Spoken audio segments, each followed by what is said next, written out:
Goddag Morten Høj, appsandroid.dk. Jeg sidder her med Sony Xperia Tablet Compact, og på grund af ferien, så har vi desværre ikke kunnet unboxe den sammen med jer før nu.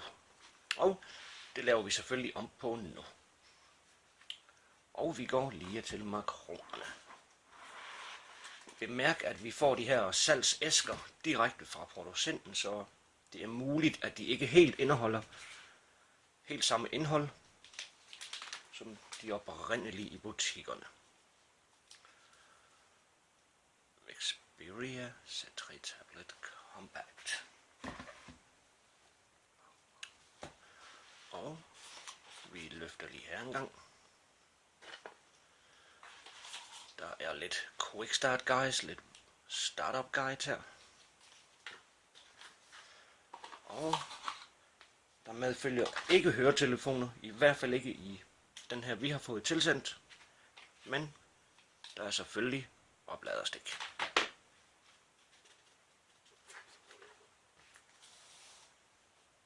Og nu synes jeg, vi skal tage et kig på designet på den her nye tablet.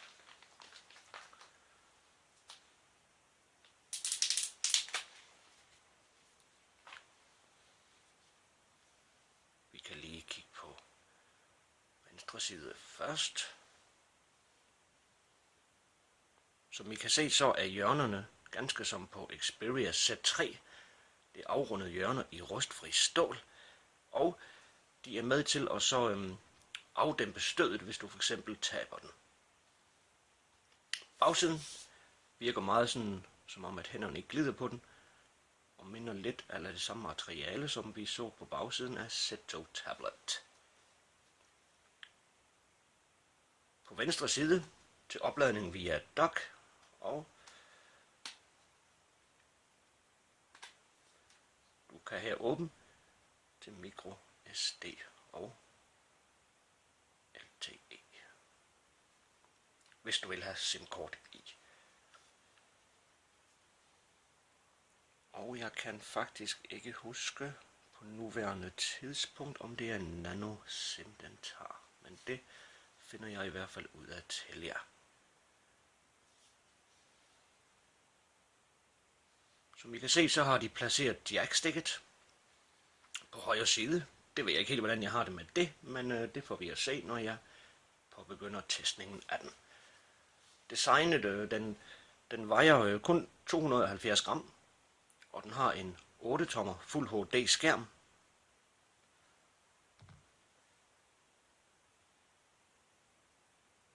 Og størrelsen 213 x 4 x 123,6, og den er kun 6,4 mm tyk.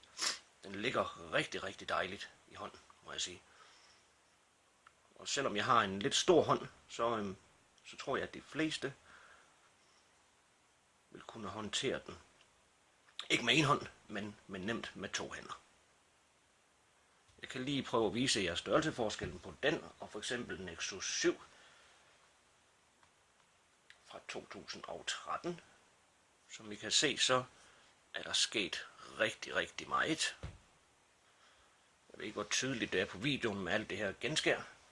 Og for eksempel Samsung Galaxy Note 8, som I kan se, så er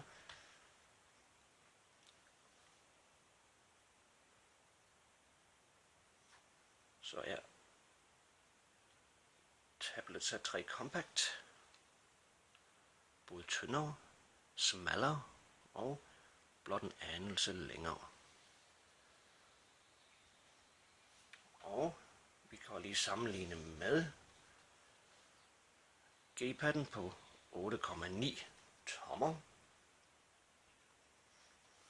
mens vi lige har den her.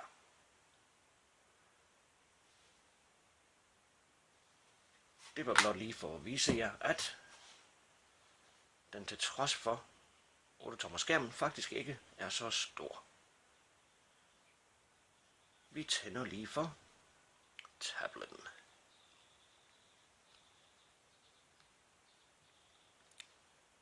Kameraet bagpå er på 8,1 megapixel med autofokus, og kameraet på fronten er på 2,2 megapixel. Der er 3 GB RAM, Snapdragon 801 chip med en 2,5 GHz quad-core processor og Adreno 330 GPU, og den kommer selvfølgelig med Android 4.4 KitKat fra start. Og statusbaren, hurtige indstillinger. Det er i øvrigt det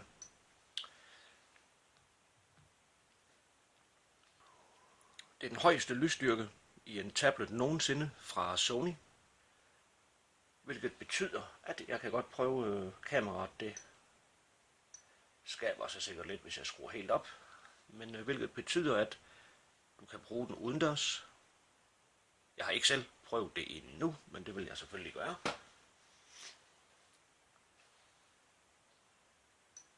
Og jeg sætter den lige på auto lysstyrke igen, så det bliver lidt mere behageligt for jer at kigge på.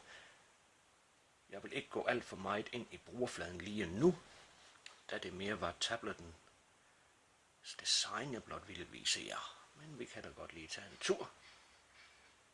Som I kan se, er det velkendte Xperia UI, som vi kender det.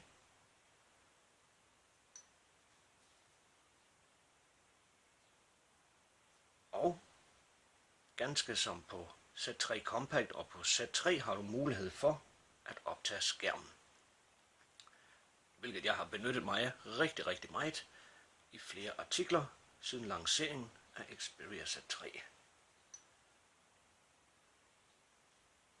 Der er stereohøjttalere på fronten, og der er selvfølgelig mulighed for, jeg går lige ind og gør sådan, så skærmen ikke går så hurtigt ud. Der er selvfølgelig mulighed for at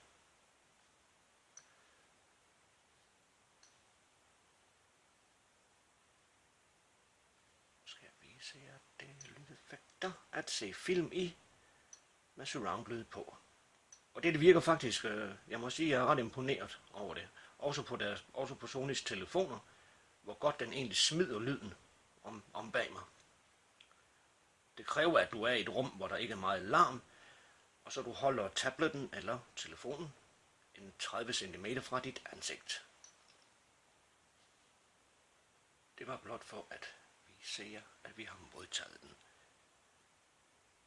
Den interne hukommelse er i øvrigt på 16 GB, og du kan udvide med microSD-kort på op til 128 GB. Batteriet er på 4500 mAh. Og den er selvfølgelig støv- og vandtæt, ganske som Sonys andre produkter. Det var blot for at vise jer, at vi har modtaget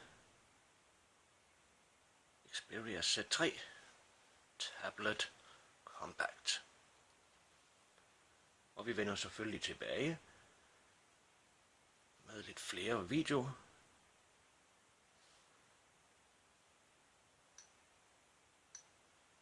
Og kameraet, som I kender det.